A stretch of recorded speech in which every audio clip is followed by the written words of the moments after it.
Hello, everyone, and welcome back to yet another political episode.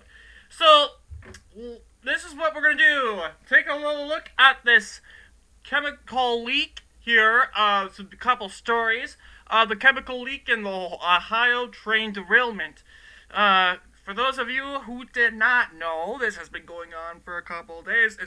I'm pretty sure we've heard about this. Pretty much a lot has been going on. So this is, what happened was this was a bit of a train wreck and a train derailment.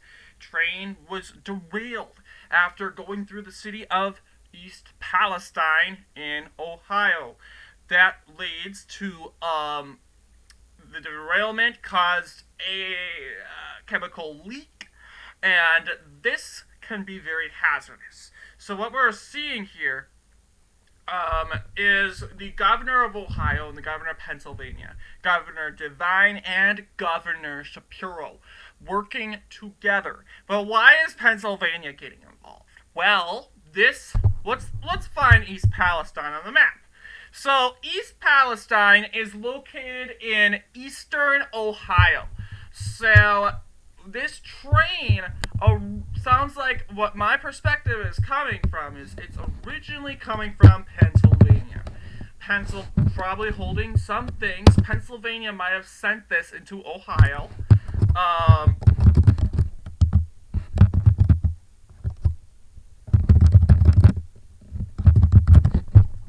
so East Palestine and what this looks like. It's a pretty small city, and a city with around 4,761 people. Wow. It's getting a lot of attention from the national media. I take that the city was evacuated. All 4,761 people evacuated. And you can see East Palestine is just smack close to the Pennsylvania and Ohio border. It's so close. You can see.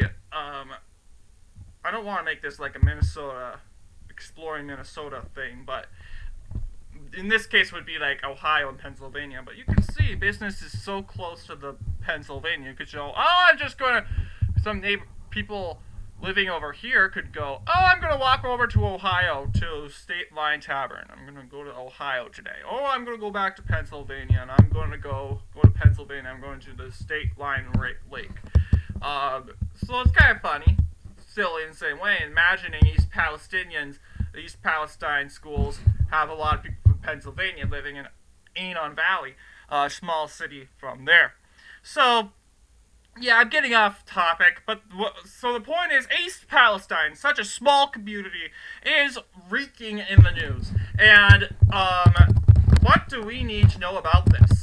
So East Palestine, take a look at this here.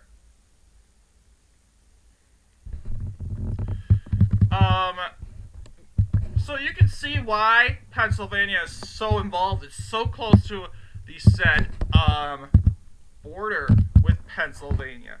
But the question is, where's the train tracks? Where is our train tracks? I mean, it should be easy to find because we're in a small area, small city, not too big, not too small. If it's super small, I'd expect to see the train tracks, for sure. But, I mean, you have a lot of corporations in East Palestine. They have a school. So, yeah, so Pennsylvania is quite involved in this. Governor Shapiro has met with Governor Devine. I keep saying Devine, but it's Devine of Ohio.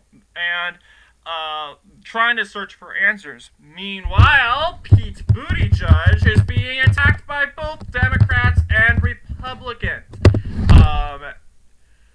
Many are saying that Buttigieg is said responsible for the said train derailment. Why is Mayor Pete responsible? Well, he is, after all, the Secretary of Transportation. That's his job, to make sure and advise the President of the United States, making sure everything is going good with the U.S. When it comes to their transportation, like cars, trains, even, because trains are a form of transportation.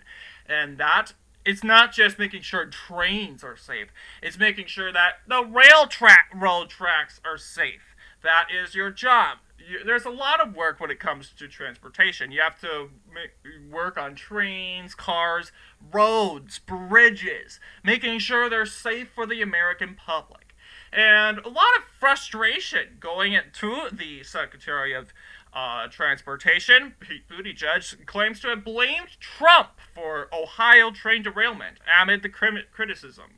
I don't understand and why Trump could be blamed for this, because Trump's not the president and Trump's administration's not in here anymore. Now, if Trump was the president during this time, I could see why, but Trump's not the president. He's a private U.S. citizen living in Mar-a-Lago.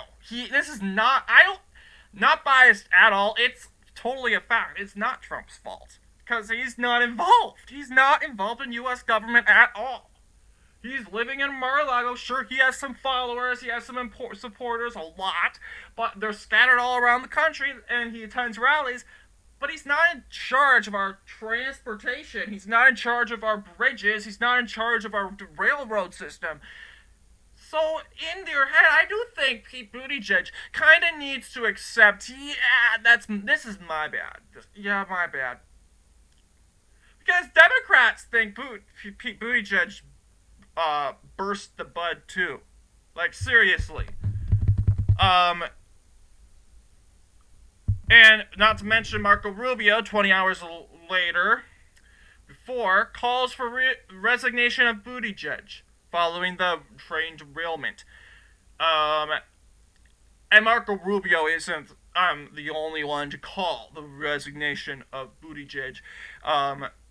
Fox News has also blasted Buttigieg, and a lot of anger continues to build up as Buttigieg will not take the blame for this. It continues to blame his opponents. Part of politicians is, yes, you kind of have to dodge the attacks from your opponents. Like, Buttigieg needs to dodge the attacks from the right-wing media and Trump and the Republicans, but he also needs to admit the obvious. Okay, I am the Secretary of Transportation. Something bad happened. There's a chemical leak, and a lot of lives are at stake in East Palestine. The city's evacuated. We should have done this better. We should have done better. We could have done better. And I mean, Pete Buttigieg could say, okay, this is not necessarily my fault, but to say that Trump is at fault here is a little too far, because, I mean, you could have said the former Secretary of Transportation is at fault, but can't say Trump's at fault because he's not the Secretary of Transportation. Because I haven't heard anybody complain and state that this is Biden's fault. I personally don't think this is Biden's fault at all. It's his Secretary of State's fault. Could Biden have some involvement? Sure, yeah. But this is plain logic. So, of course, I do think most of it is Buttigieg responding in emotion, and trying to grab more support from those anti-Trumpers by stating this is Trump's fault. But the question is, how are you going to prove it? How are you going to say, okay, this is Trump's fault? How? How is it his fault? I don't know if he says how or why it's Trump's fault. I don't think he's made that clear. So as of right now, I don't see any people going out to Buttigieg. A lot of Democrats and Republicans are kind of upset with him because there's been multiple occasions where bridges collapsed, and now we have a derailment.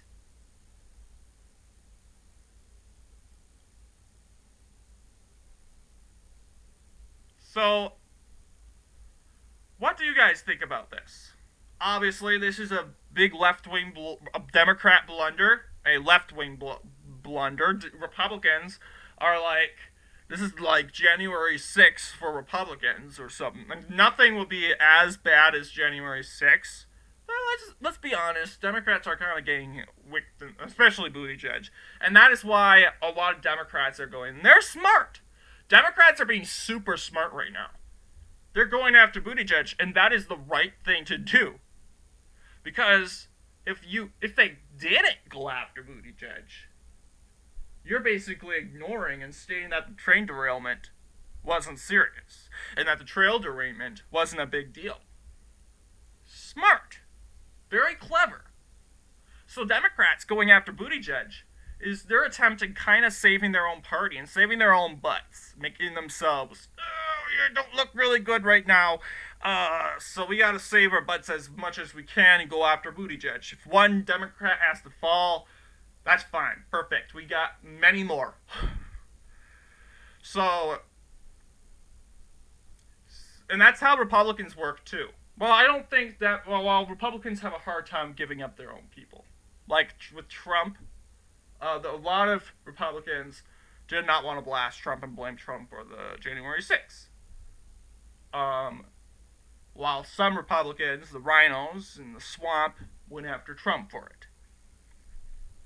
So yes, what do you guys think about this video? What do you guys think about the trail derailment? Is it really Buttigieg's fault? Is it Trump's fault? Or is it Biden's fault? Let me know in the comments below. And as usual, I'll see you guys next in the next political episode.